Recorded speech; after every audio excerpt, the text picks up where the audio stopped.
Lionel Messi আর কত অবাক করবেন, মাঠে তার খেলার প্রেমে বুঁদ হয়নি কে। এবার 90 মিনিটসের বাইরের মেসি উদাহরণ সৃষ্টি করলেন।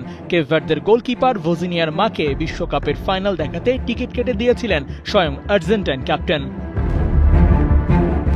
স্পেনের বিপক্ষে ড্র করার পর আলোচনার হট টপিক হয়ে যান কেপ ভার্দের ভজিনিয়া। আর্জেন্টিনার বিপক্ষেও দলটির পারফরমেন্সের কারণে আলোচনায় আসেন এই গোলকিপার। তবে সেসব ছাপিয়েও বেশি আলোচনায় আসেন মাকে খেলা দেখাতে না পারায় কান্নায় ভেঙে পড়ার কারণে।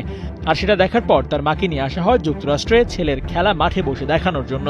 সেটাই বড় সারপ্রাইজ ছিল না, এরপর চমকে দিতে স্ক্রিপ্টে হাজির হন লিওনেল মেসি।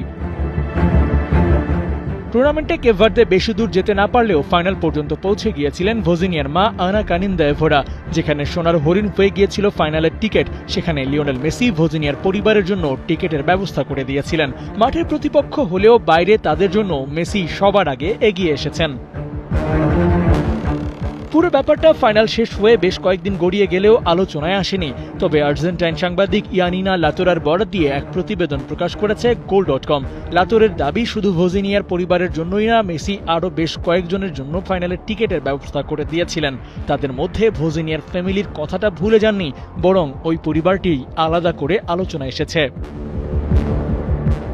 ভজিনিয়ার জন্য ব্যাপারটা অবশ্য স্পেশাল হওয়ার কথা এই কারণে যে ভজিনিয়ার সবচেয়ে প্রিয় খেলোয়াড় লিওনেল মেসি। কেপ ভার্দে বনাম আর্জেন্টিনা ম্যাচের দিন মেসির সাথে জার্সি বদলও করেছিলেন। এরপর তো মেসি তার উদারতা দেখিয়েছেন সাধ্যমতো।